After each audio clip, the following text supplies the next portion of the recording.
오늘도 예배에 함께 드릴 수 있어서 감사드립니다. 우리가 참 어려운 때를 보내는 것 같습니다. 신앙생활 하기도 어려운 때고요. 심지어는 지금 코로나 상황으로 인하여서 교회 생활과 예배 생활을 한다는 것이 결코 녹록지가 않습니다. 이럴 때일수록 우리가 외적인 이유들로 인하여서 우리의 신앙 상황을 핑계거리 삼거나 또 위안으로 삼으려고 할 때가 참 많습니다. 하지만 예배는 하나님은 영이시니 신령과 진정으로 예배한다고 하지 않았습니까? 영적인 싸움이고 영으로 드리는 예배입니다. 영적으로 무장된 사람은 그 마음에 흔들림이 없고 말씀 위에 굳건히 서 있기 때문에 예배와 신앙인의 삶의 자리에서 흔들림이 없는 것입니다. 우리가 오늘도 함께 예배하며 말씀을 나누는 시간 동안 여러분들이 그 어떤 모든 사탄 마귀의 공격, 그리고 잡념, 그리고 육신의 피곤함마저도 이겨낼 수 있는 하나님의 사람들 되실 수 있기를 예수님의 이름으로 축복합니다. 그런 의미에서 우리 옆 사람에게 인사할까요? 오늘도 예배 가운데 승리하십시오. 인사 한번 해주십시오. 네. 승리할 자세가 되어 있나 모르겠습니다. 다들. 자, 오늘은 에베소서 강의의 5번째 택함 받음과 책임이라는 제목으로 하나님 말씀을 증거하고자 합니다. 에베소서 1장 3절에서 6절 말씀, 우리가 한 목소리로 3절에서 6절 말씀을 쭉 읽어나가도록 하겠습니다. 시작. 찬송하리로다 하나님 곧 우리 주 예수 그리스도의 아버지께서 그리스도 안에서 하늘에 속한 모든 신령한 복을 우리에게 주시되 곧 창세 전에 그리스도 안에서 우리를 택하사 우리로 사랑 안에서 그 앞에 거룩하고 흠이 없게 하시려고 그 기쁘신 뜻대로 우리를 예정하사 예수 그리스도로 말미암아 자기의 아들들이 되게 하셨으니 이는 그가 사랑하는 자 안에서 우리에게 거저 주시는 바 그의 은혜의 영광을 찬송하게 하려는 것이라. 아멘. 자, 여러분들, 에베소서가 증언하는 복음과 우리를 향하는 하나님의 약속은 우리가 쫓아 올라가서 얻은 것이 아니라 하늘로부터 내려와 우리를 감싸는 하나님의 은총임을 믿으시기를 바랍니다. 우리가 오늘 읽은 본문 3절에서 6절 말씀, 그리고 이어지는 7절로부터 14절까지의 말씀에 우리 하나님은 주격으로 등장하게 됩니다. 그분은 예수를 보내신 창조주이시고 또 구원을 베푸시는 우리 하나님 아버지이십니다. 그래서 우리에게 주실 하늘에 속한 신령한 모든 복은 우리가 오늘 함께 읽었던 3절 말씀에 하나님 곧 우리 주 예수 그리스도의 아버지, 그 하나님 아버지께서 우리에게 확고한 의지를 보여주시는 것이고 나 여호와 하나님이 우리와 함께 하심을 분명히 하고 있습니다. 그 하나님이 4절과 5절 말씀에 창세전에 그리스도 안에서 우리를 택하사, 우리 함께 따라해 볼까요? 우리를 택하사. 자, 5절 말씀에는 그 기쁘신 뜻대로 우리를 예정하사. 저를 따라합니다. 우리를 예정하사. 하나님께서 분명히 우리를 택하시고 예정하사 그 의지와 그 뜻을 분명히 하시는 것입니다. 여기서 택함이나 예정이라는 것은 하나님의 창조주로서의 그 당신의 의지와 주권과 계획을 분명히 하는 것이죠. 여러분들 많이 들어보셨죠? 예정론. 일반적으로 어느 교단의 경우에는 주요 교리로 삼고 있다는 것 여러분들 잘 알고 계실 것입니다. 예정이란 이런 뜻을 가지고 있습니다. 우리에게 일어나는 모든 일들이 하나님의 섭리와 계획 그리고 능력 안에 있다는 것을 일반적 이해를 해석의 범주로 둡니다. 그리고 하나님의 통치 밖에 있는 것은 그 어떤 것도 없다라는 것입니다. 하지만 예정론이 결정론은 아닙니다. 예정이라는 말에 대한 오늘 이해를 여러분들에게 충분히 전해드리고자 합니다. 그 예정하심이 마치 결정된 것처럼 오해하며 수많은 사람들이 혼선을 빚거나 자기 삶에 대하여서 책임적 행위 내지는 믿음의 삶을 살지 않는 경우들이 참 많습니다. 피할 수 없는 기계적인 결정론이 예정론이 아닌 것입니다. 하나님의 통치와 또 그 통치자의 인격이 기쁘신 뜻, 하나님의 뜻 안에서 그것을 이루려고 하시는 하나님의 의지가 더해진 궁극적 승리를 나타내는 것이 예정함 또 택함에 포함된 의미입니다. 우리가 대화 중에서 우리의 자유의지와 또 하나님의 예정이라는 것이 충돌하면서 논리상의 어려움 내지는 대화가 잘 이렇게 이어지지 않을 때가 참 많지요. 우리가 예전에 유치하게 이야기할 때 이런 이야기를 할 때가 있습니다. 제가 유치하다라는 단어를 썼습니다. 오늘 우리가 입고 온 이 옷, 그리고 헤어스타일, 신발, 이거 다 하나님이 예정하신 거야. 그리고 하나님이 다 준비하신 거야. 오늘 내가 앉은 자리 옆자리에 앉은 사람들 몇 미터 거리에 누가 앉았다는 것, 이거 다 하나님이 예정하신 거라고 이야기할 때가 많죠. 그렇게 또 예정론에 대하여서 이해하고 있는 이들도 참 많습니다. 다시 한번 말씀드리지만 예정론은 결정론이 아닙니다.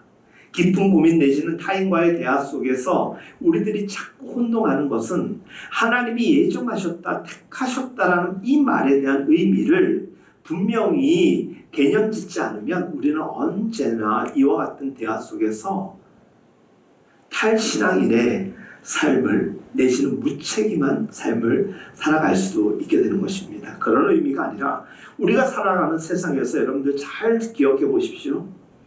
시험받는 일들이 얼마나 많은지 모릅니다. 그리고 불행스러운 일들, 그리고 어느 순간 너무나도 행복한 일들, 정말 변덕스럽게 우리의 상황을 이리저리 휘두르는 때가 참 많지요. 성경을 통해서 알게 되는 하나님은 어떤 하나님이셨습니까?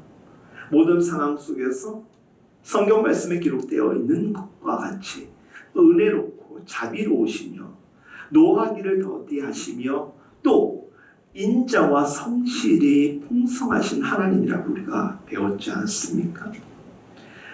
그런 면에서 우리를 향한 계획이 분명히 하나님께서 있으심에도 불구하고 우리의 철저한 자유의지를 존중하는 가운데서 우리의 삶의 일거수일투족을 민감하게 반응하시면서 그에 따른 모든 대처를 하나님께서는 적극적으로 행사하십니다.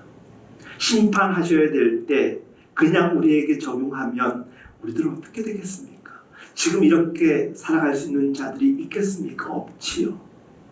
마땅히 율법으로 적용한다라면 심판받아 마땅한 우리들에게 그럼에도 불구하고 하나님께서는 이 시대에 필요한 당신의 일들을 진행하십니다.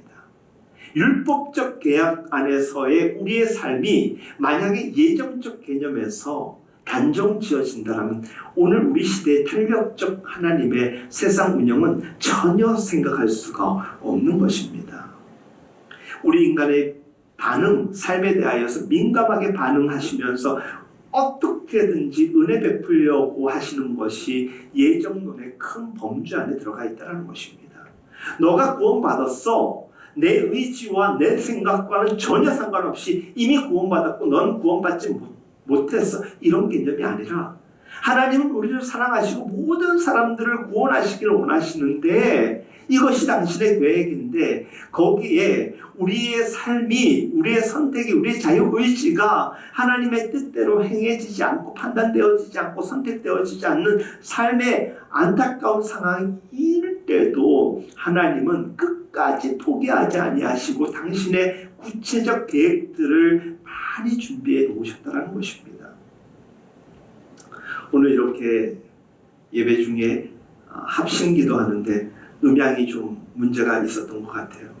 눈을 감고 있었기 때문에 뭐가 문제였는지는 모르겠습니다. 하지만 뭔가 생각을 많이 하고 준비를 많이 하다 보면은 대응 매뉴얼이 풍성해지는 거예요. 이런 상황에서 이렇게 대처해야지. 근데 그런 준비함이 없으면 그 상황 속에서 당황하고 그리고 상황이 좋지 않은 쪽으로 더 심각해지는 경우가 많죠. 어떠한 상황 속에서도 하나님께서는 우리를 구원하시고자 용서하시며 심판을 유보하면서까지 우리를 당신의 나라로 인도하기 위하여서 넓은 예정하심과 계획하신 가운데 우리를 택하셨고 지금도 동행하신다라는 것입니다. 여러분들 시편 103편을 보면서 하나님께서 우리를 얼마나 사랑하시는가에 대하여 함께 나눠보도록 할게요. 자, 제가 읽어보겠습니다. 시편 103편에 잘 들어보시기 바랍니다. 내 영혼아 여호와를 송축하라. 내 속에 있는 것들아 다 그의 거룩한 이름을 송축하라. 내 영혼아 여호와를 송축하며 그의 모든 은택을 잊지 말지어다. 잊지 말지어다. 그가 너의 모든 죄악을 사하며 너의 모든 병을 고치며 좋은 것으로 내 소원을 만족하게 하사 내 청춘을 독수리같이 새롭게 하시는도다.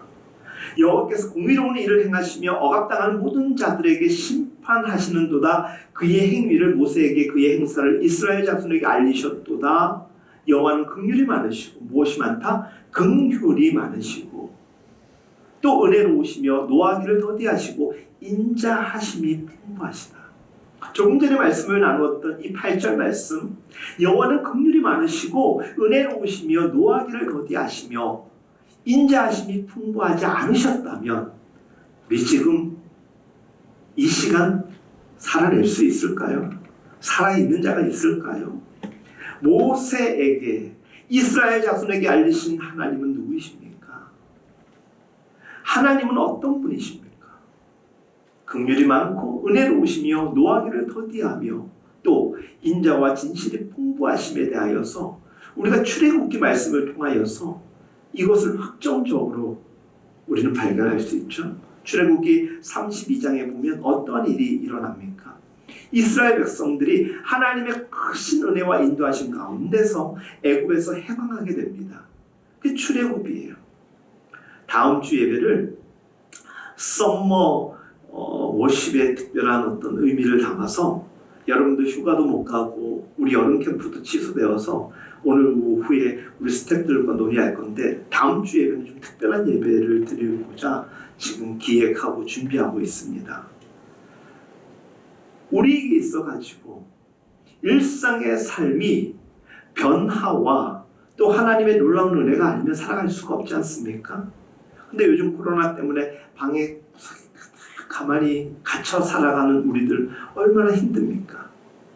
심지어 너무나도 오랜 시간 동안 이집트의 노예로 살았던 이스라엘 백성들, 히브리 사람들 아닙니까? 그들에게 삶의 변화요 새로운 때를 허락하시기 위하여서 하나님께서 이스라엘 백성을 모세를 통하여서 인도해 내시지 않습니까? 광야를 지나서 시내산에 이르러서 하나님 앞에서 율법을 받는 때였습니다. 모세가 하나님께 올라가서 40일 동안 기도하며 내려오지 않고 있었을 때 백성들이 우상을 만듭니다. 금송아지 있죠.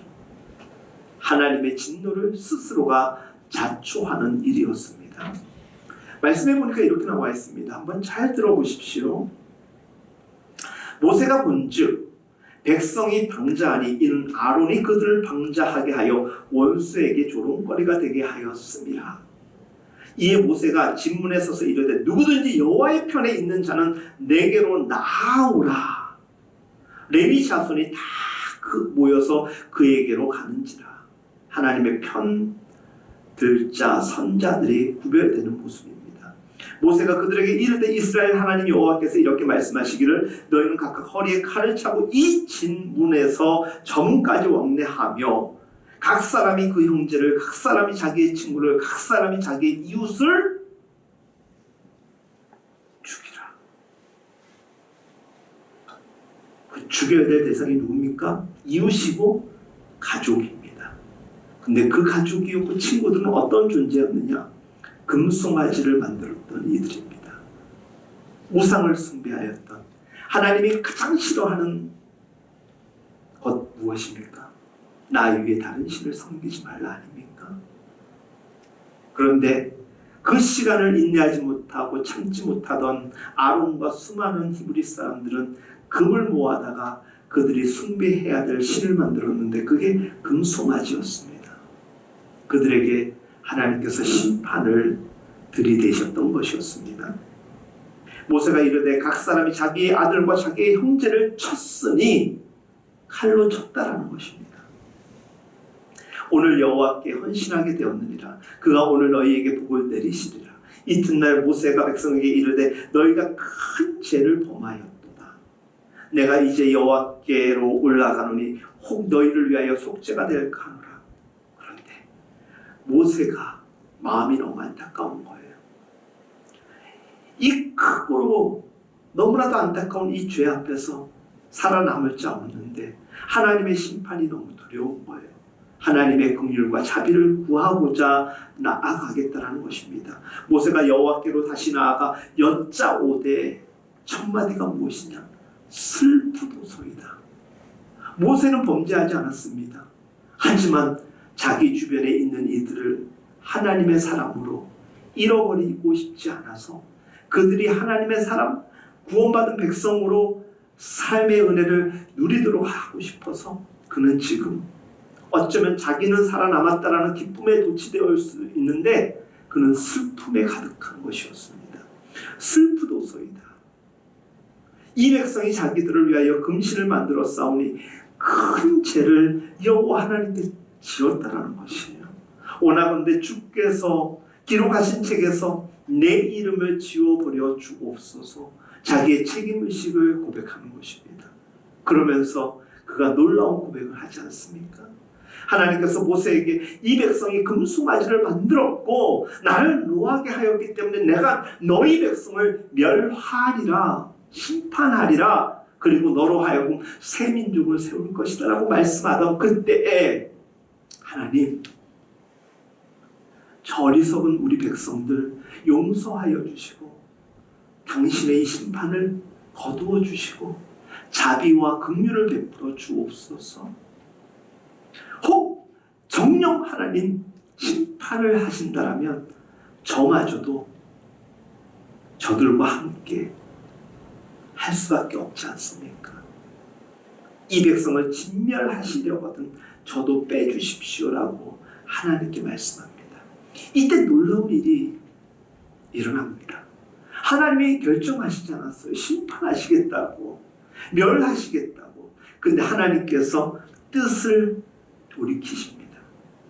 이 사건을 보아서 알겠지만 하나님께서 미리 어떤 상황에 대해서 정해놓고 예정해놓고 그렇게 그냥 밀고 가시는 분이 아니라 뜻하신 바는 구원하심이요 늘 우리를 인도하심이요 우리가 순종하기를 원하시지만 연약하고 부족하고 태생적으로 하나님을 자꾸 반목하는 우리의 이 속성을 잘 알기 때문에 그때그때마다 우리에게 당신의 놀라운 대응책, 다양한 방법으로 어떻게든지 구원하시고자 하나님은 일하신다는 것이 이게 예정론인 것이에요.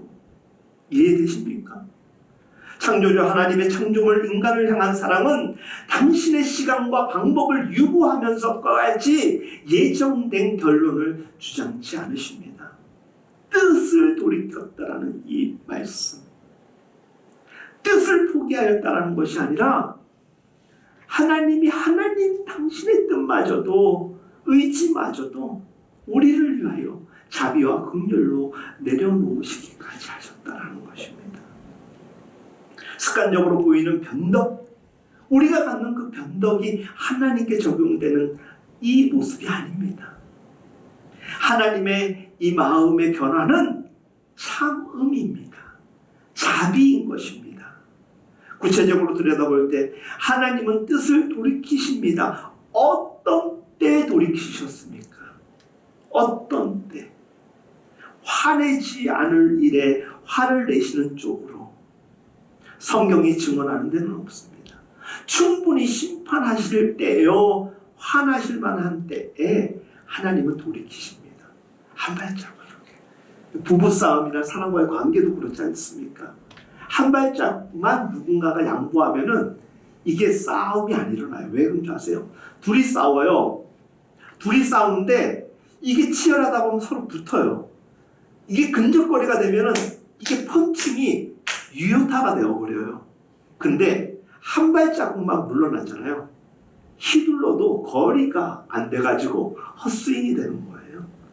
한 발자국만 물러나도 인생이 달라지는 것이고 관계성이 달라지는 것인데, 그거 놀라우신 심판의 하나님께서 우리를 위하여서 늘 기다리시며 참으시며 어떻게라도 우리를 위하여 행하시는 일들 생각해 보시기 바랍니다.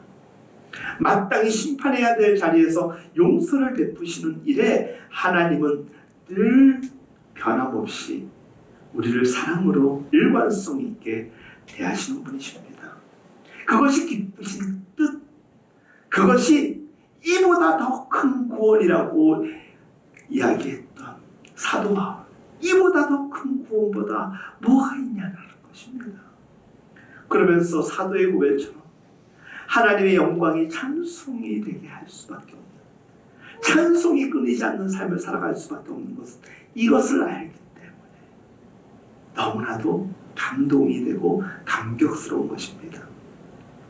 우리가 이제 다음 주, 다다음 주에 함께 볼 말씀이긴 한데, 에베소서 1장 7절에 보니까 이런 말씀이 이어져요.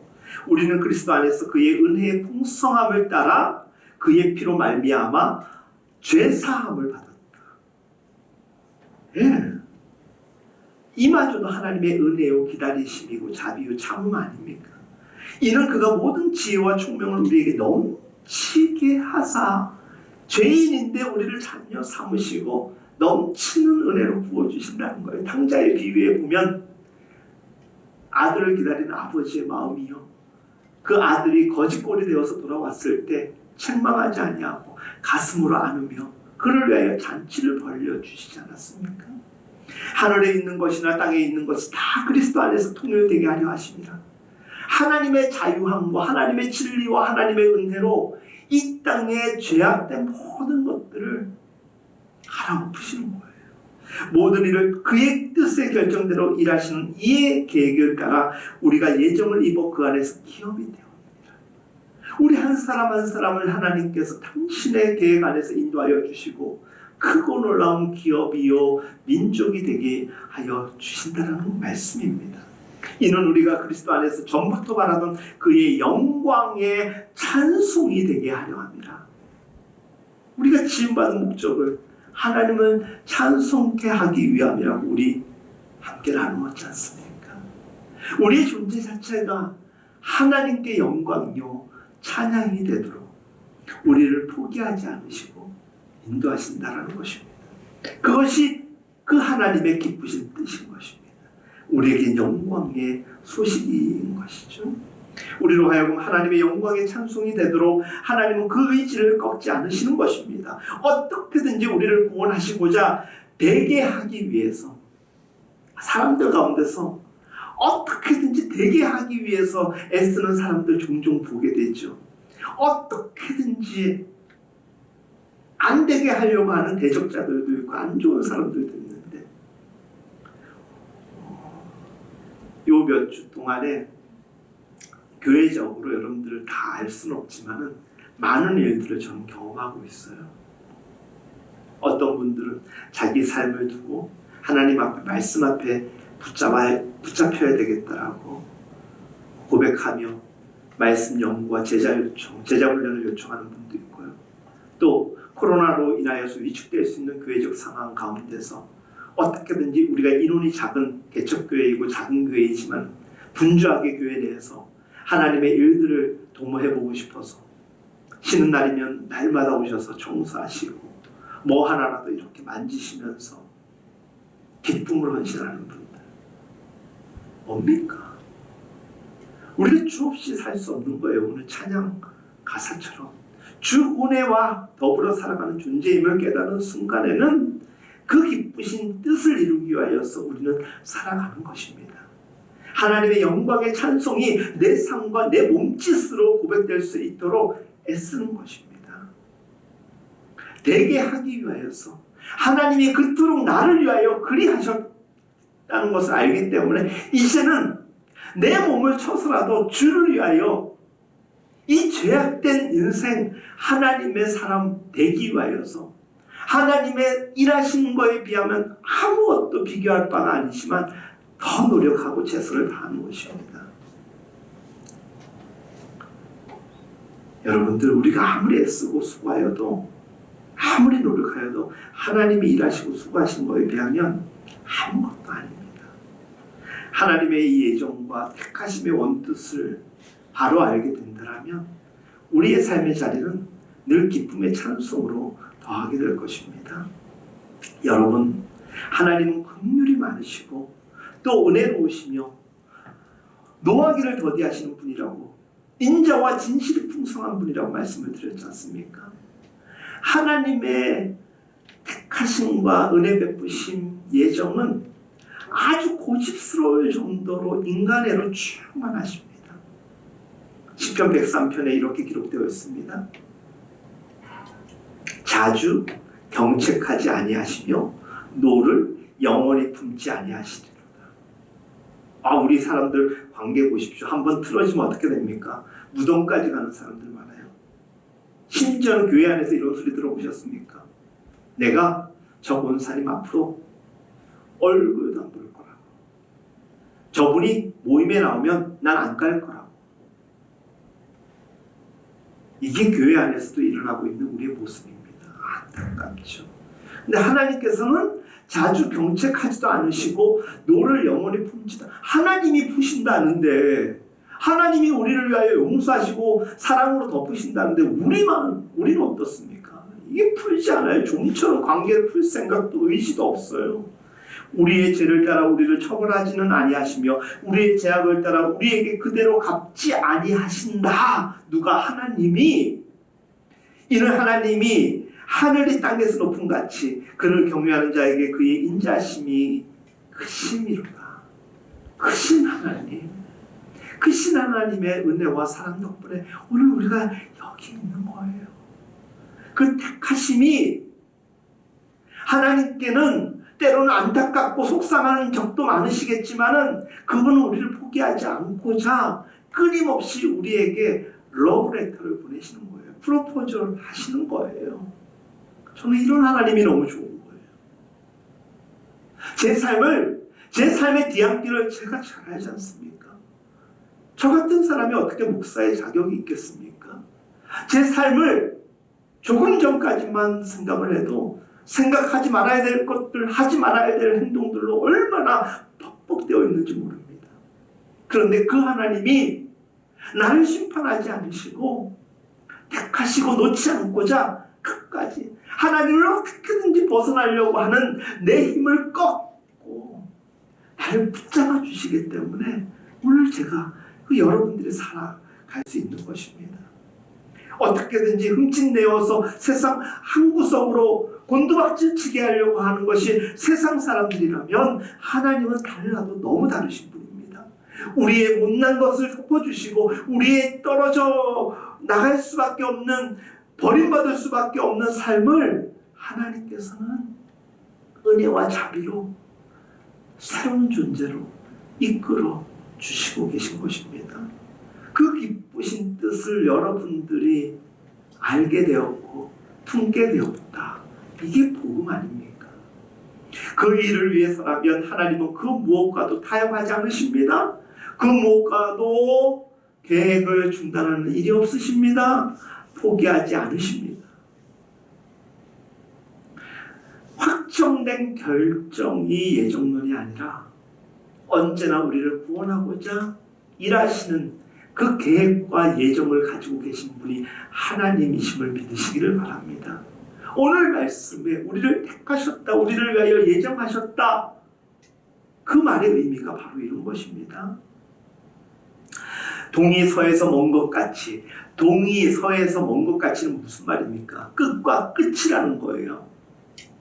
표현할 수 없는 거리예요.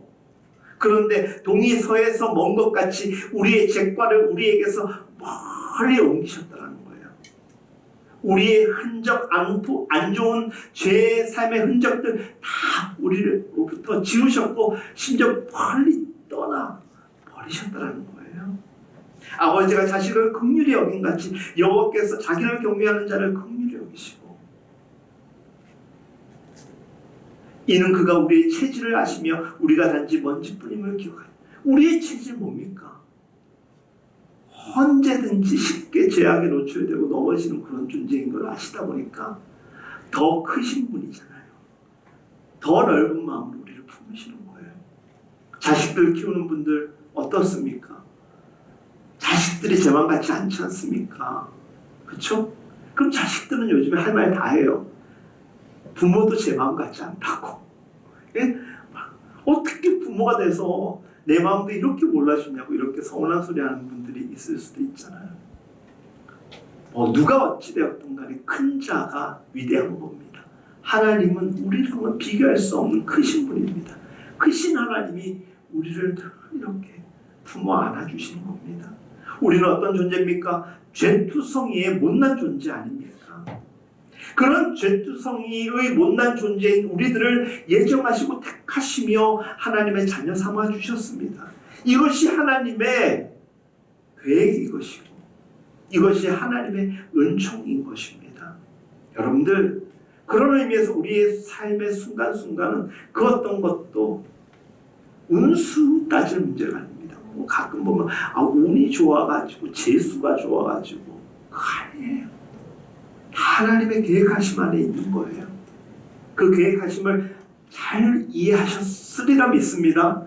결정론적인 계획하심이요 예정이 아니라 어떠한 경우에도 하나님께서 우리를 향한 마음 변치 않는다라는 것, 당신의 계획 안에, 예정 안에 우리가 있다라는 그 계획 안에서 우리의 삶을 늘 관찰하시며 돌보시는, 그래서 변함없는 하나님의 사랑과 은혜 안에 거한다라는 것이 우리의 예정 이해가 되어야 되는 것입니다. 하나님의 은혜롭고 자비롭고 노하기를 더디하고 인자와 진실이 풍부함 때문 우리는 예정을 이룬 존재요, 택함을 받은 존재입니다. 그런 존재로 택함을 받은 거예요.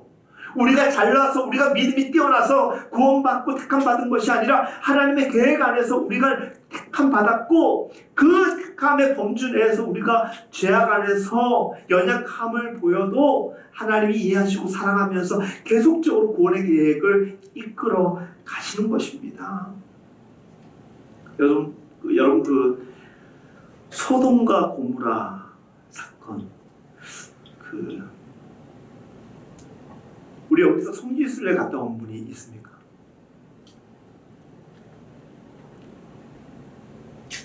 지금 어느 한 친구가 이렇게 했어요, 저한테. 저를 보면서 제가 눈이 이렇게 들어갔는데 갑자기, 제가 알기로는요 지금까지 굉장히 얼굴이 어둡거나 좀 이렇게 숙여 있었던 것 같은데 갑자기 저를 보면서 웃으면서 두 번씩이나 성지순례 갔다 왔죠. 그쵸, 몇 년 전에. 그때 혹시 그 사해 쪽 갔다 왔어요. 사해라고. 그 소금을 짠 거기, 그 근방에 좀 못 미치는 곳에 정확한 곳일지는 모르겠는데 그 소돔과 고무라 관련된 그 돌 바위 하나 있는데 본 적이 있나 모르겠어요. 그건 조금 후에 제가 팩트 체크를 한번 해보겠습니다. 소돔과 고무라 사건 아시죠? 그 지역에 대한 이야기들. 아브라함에게 하나님이 말씀하십니다. 어찌 내가 하려는 일을 아브라함에게 감추겠느냐. 이제 내가 소돔과 고무라를 멸하기 위해서 왔다라는 것입니다. 그때 아브라함이 대묻습니다. 의인 50이 있으면 다른 사람들의 죄 때문에 그 의인 50명을 죽이시겠습니까? 의인 50이 있으면 내가 많은 죄인들을 심판하지 않고 더 기다리겠다. 그런데 아브라함이 생각하니까 이게 50명의 의인이 있을까 말까 고민되는 거예요. 그래서 바로 하나님께 말합니다. 거기서 한 30명 정도, 한 10명 정도 모자라도 괜찮겠습니까? 그랬더니 그래 40명이면 내가 그래도 참고 기다리겠다. 또 타협하는 거예요. 죄송한데 한 30명 정도만 있어도 심판하지 않으시겠습니까? 그래, 30명이라도 내가 참겠다. 이게 성경에 나와 있는 말씀이에요. 제가 지금 만들어내는 내용이 아니라. 그래, 내가 30명이라도 참겠다. 생각해보니까 이 제약의 타락의 도시에 30명 찾는 게 쉬운 게 아니에요. 50명에서 지금 몇 명까지 떨어진 거예요? 30명. 한 명만 더. 20명 괜찮으실까요? 네. 그러니까 10명만 있으면 내가 변하지 않겠다. 그냥 하나님이 2분의 1을 줄여주세요. 왜? 사실 하나님은 아시죠. 그만큼의 존재가 그 시대의 타락 가운데서 찾기 어렵다라는 것. 이 메시지에서 하나님의 마음을 어떻게 읽으셨습니까? 숫자놀이 아닙니다. 그래, 찾아와 봐라. 30명, 20명, 10명? 그 숫자에는 하나님의 의미가 없어요. 하나님의 의미는 설령 없다고 한들 나는 너희들 포기하지 않아. 지금까지 그렇게 살지 않았다 해도 앞으로 그렇게 살겠다라고 고백한다면 나 기다릴 거야. 그거예요. 그게 아버지들 마음이고 어머님들 마음이고요. 크신 하나님의 마음 아닙니까? 어떻게라도 구원하시려고 하는 것. 거기에 어떻게 우리가 일반적으로 제대로 알지도 못하는 예정론, 이 사람은 구원받는 사람이고 저 사람은 구원받지 못하는 사람이고 노력해도 안 되고 이런 거 아닌 거. 하나님이 수천 년부터 예비한 옷을 입고 오셨군요. 이런 표현 잘 사용해야 되는 거예요. 이게 교회 안에도 얼마나 많은 이단이 존재하는지 몰라요. 심지어 3단, 4단, 5단까지 있어요. 하나님의 예정이요, 하나님의 택함은 10명이라는 숫자적 개념에 포함되어 있는 것 아닙니다. 아브라함과 밀고 당기면서 의논하는 것은 그래 몇 명이냐 이걸 찾는 게 아니라 내 마음 알아줘. 몇 명 안 돼도 나 너 사랑해. 이 이야기를 밀고 당기는 거예요. 지금 숫자 지금 이거 갖다가 지금 뭐 타결을 위해 가지고 논의하는 게 아니라 어떻게든지 더 참고 어떻게든지 더 용서하려고 작정하고 나왔는데 자꾸 자기 성과를 가지고 우리 육적 개념을 가지고 들이대는 것이 지금 아브라함이었던 것이에요. 하나님은 어떤 경우에도 오래 참으시고 하나님다우심으로 하나님의 방법으로 대하세요. 사랑하는 믿음의 가족 여러분, 하나님의 구원하심과 기다리심 좀 느껴지십니까? 당장 오늘만 하더라도 어제만 하더라도 우리의 죄악의 흔적들이 얼마나 많습니까? 근데 하나님께서 직결심판 내리지 아니하시고 용서하시고 당신의 뜻을 이루기 위해서 예수 그리스도를 희생시키기까지 당신의 구원의 계획을 완성하고 단 한 명이라도 잃어버리지 않기 위하여서 출애굽보다 더 무서운 역사가 바벨론 뉴스라고 하지 않습니까? 그 가운데서도 악의 세력에서 구해내고자 하나님이 얼마나 크신 은혜와 자비의 손길로 이끌어내십니까? 어떤 의미에서 너무나도 당연한 하나님의 심판임에도 불구하고 나는 심판자이기도 한데 나는 구원자야. 이 메시지를 세상을 향하여서 던지는 거예요. 다 너희들 죽는 거 원하지 않아. 심판받는 거 원하지 않아. 내가 너희들 택한 것 후회하지 않아. 택함 받았다라는 것은 그와 같은 거예요. 안 놓겠다라는 거예요. 그렇기 때문에 이 구원이라는 것, 이 복음이라는 것은 매우 귀한 거예요. 값싼 게 아니란 말이에요.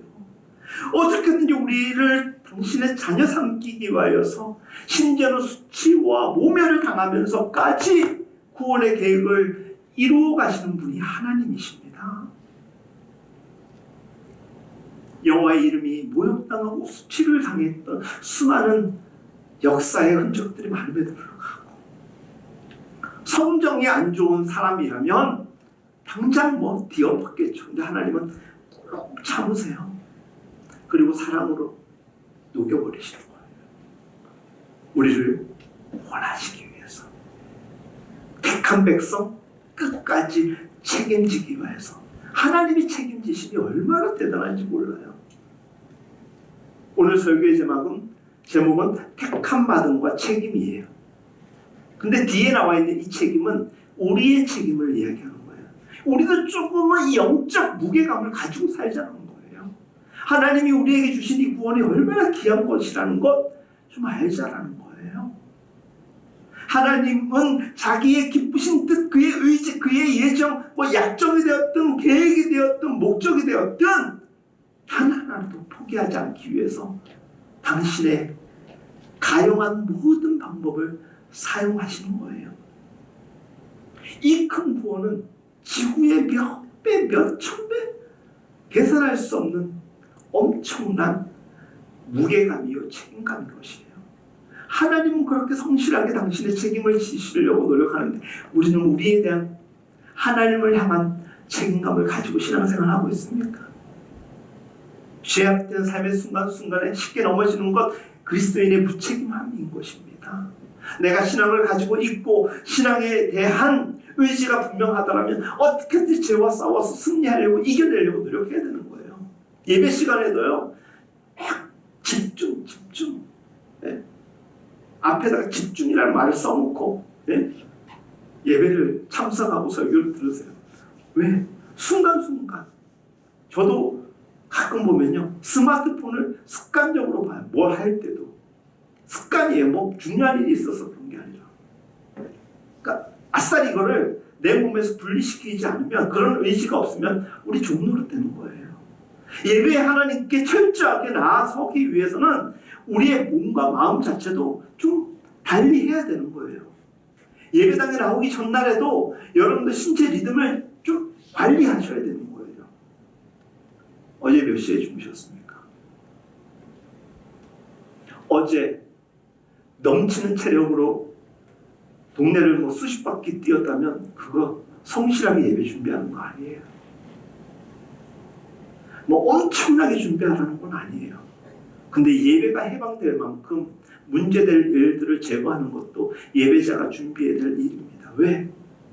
우리에게 은혜를 베풀어 주시기 위한 하나님의 예비하심과 계획은 우리가 기대하고 준비하는 것보다 비교할 수 없는 양이기 때문에요. 그런 하나님 앞에 나아가는 시간이 예배 아닙니까?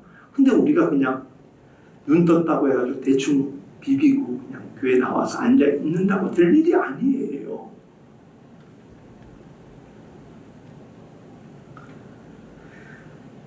만만치 않습니다. 신앙생활이. 만만하게 봤던 수많은 사람들이 그리스도인 되지 못한 상황에서 도리어 세상으로 그냥 돌아갔습니다. 그리고 여전히 교회에 발을 붙이고 있는데 신앙의 중심에서 믿음의 반석 위에 거하지 못하고 있는 이들 많습니다. 만만치 않은 이 신앙은 그럼에도 불구하고 하나님이 놀라운 계획과 예정과 인도하신 가운데 오늘의 우리에게 제공된 가장 큰 축복이고 은총인 것입니다.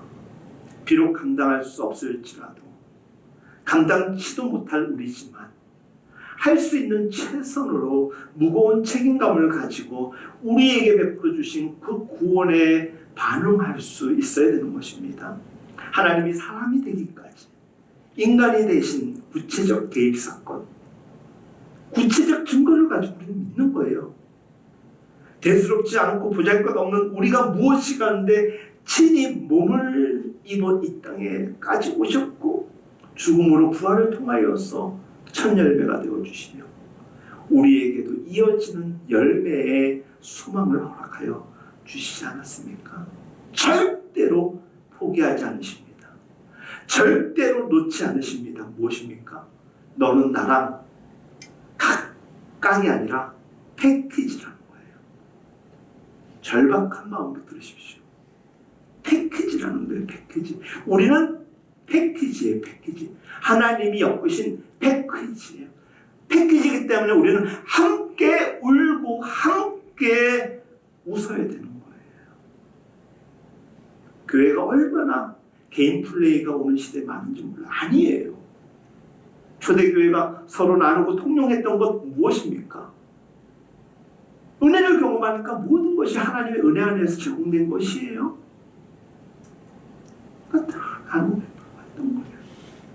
하나님의 은혜를 깨달으면 그렇게 된다는 거예요. 그 일을 누가 하셨다? 하나님이 하셨다.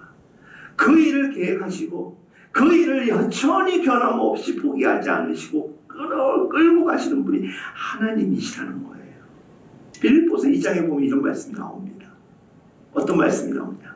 이름으로 하나님이 그를 지극히 높여 모든 이름 위에 뛰어난 이름을 주사 뛰어난 이름을 주셨다라는 거예요. 예수 그리스도. 하늘에 있는 것이나 땅에 있는 것이나 땅 아래에 있는 것이나 모든 무릎을 그 앞에 꿇게 하시고 모든 입으로 예수 그리스도를 주라 하시나요? 하나님 아버지께 영광을 돌리게 하셨다. 우리의 택함 받음, 우리의 신앙을 통하여서 하나님은 보고 싶으신 거예요. 찬송하는 존재로서, 찬양하는 교회로서, 세상을 변화시키는 거룩한 공동체로서 우리를 향하여서 기대하고 여전히 아주 사랑의 눈빛으로 손짓하며 인도하시는 분이 우리 하나님이십니다. 우리를 어떻게든지 택하셨음을 포기하지 않으셨듯이 우리 또한 무거운 책임감을 가지고 신앙생활을 해낼 수 있기를 간절히 소망합니다. 예수를 믿는다는 것이 생각보다 큰 개념이에요. 그래서 우리 몸과 마음으로 담을 수 없는 분량이에요. 다 담을 수 없어요. 우리가 품을 수 있는 만큼, 할 수 있는 노력만큼만 하시기 바랍니다. 오늘 1장 3절 기한 메시지가 우리의 고백이기를 바랍니다. 찬송하리로다 하나님 곧 우리 주 예수 그리스도의 아버지께서 그리스도 안에서 하늘에 속한 모든 신령한 복을 우리에게 주셨다. 우리 옆 사람에게 이렇게 한번 인사할까요? 하나님이 우리에게 주셨습니다.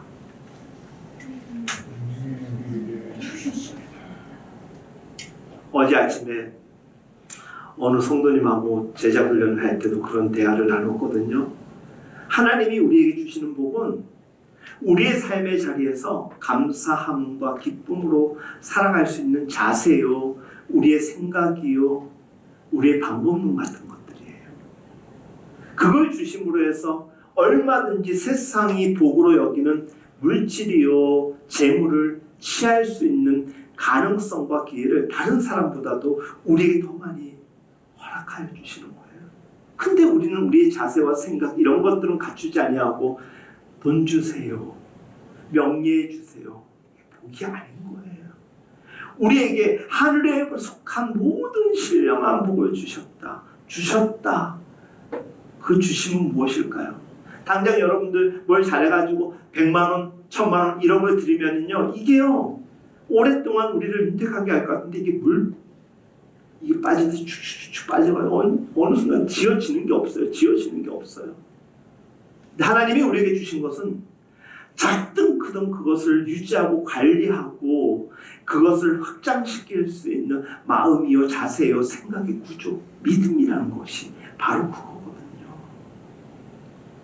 여러분, 우리 인생을 복되게 하시고 놀랍게 하시는 기적을 베푸시는 그 은혜를 날마다 우리의 인생 가운데서 경험할 수 있기를, 그래서 하나님이 우리에게 택하셨다는 것을 날마다 구원의 기쁨 가운데 찬양하는 모두가 될 수 있기를 예수님의 이름으로 기도를 드립니다. 이 시간 우리 함께 기도하도록 할까요? 오늘은 하나님, 이 큰 구원, 이 기쁨을 가지고 살아갈 때 우리에게 거룩한 책임감을 허락하여 주옵소서. 주님의 크고 놀라우신 계획과 택하심과 예정 아니었으면 오늘을 살아갈 수도 없습니다. 이미 우리는 이 세상 사람이 아닐 수도 있음에도 불구하고 하나님의 예정하심은 언제나 포기하지 않은 가운데 우리를 당신의 나라로 인도하고자 함이라는 것. 그 은혜를 미리 경험하고 이미 받은 우리들이 해야 될 것, 이제는 책임감을 가지고 이 믿음의 삶을 살아내겠습니다. 결단하고 진짜 그렇게 살아내요. 함께 우리 기도하겠습니다. 거룩하신 아버지 하나님, 은혜를 베풀어 주시옵소서.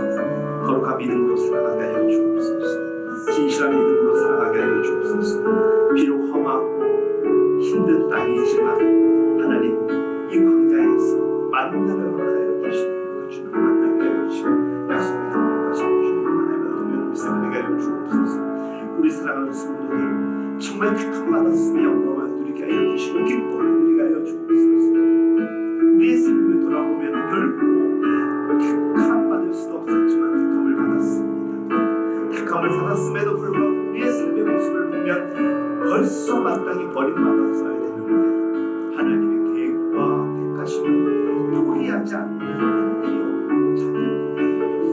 그래서 지금도 하나님의 사랑은 우리에게 유효하며 우리는 믿습니다. 우리는 믿습니다. 나는 믿습니다. 우리는 믿습니다. 그 주를 믿습니다. 그 주의 이름으로 하여 주시옵소서. 그래서 우리가 하여 주옵소서. 비록 힘든 이 땅이지만 만만치 않은 이 땅이지만 주와 동행하며 믿음을 날마다 더해가는 우리가 되게 하여 주옵소서.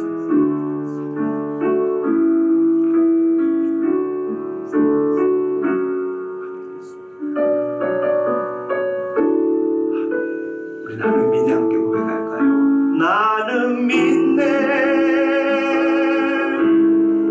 주의 능력으로 내 삶 새롭게 되리. 나는 믿네 주의 능력으로 담대히 나가리라. 주와 함께 싸워 승리하리라. 날마다 믿음으로 나같이 일어나셔서 고백합니다. 나는 믿네. 나는 믿네 주의 능력으로 내 삶 새롭게 되리. 나는 믿네 주의 능력으로 담대히 나가리라. 주와 함께 싸워 승리하리라. 날마다 믿음으로 나 살아가리.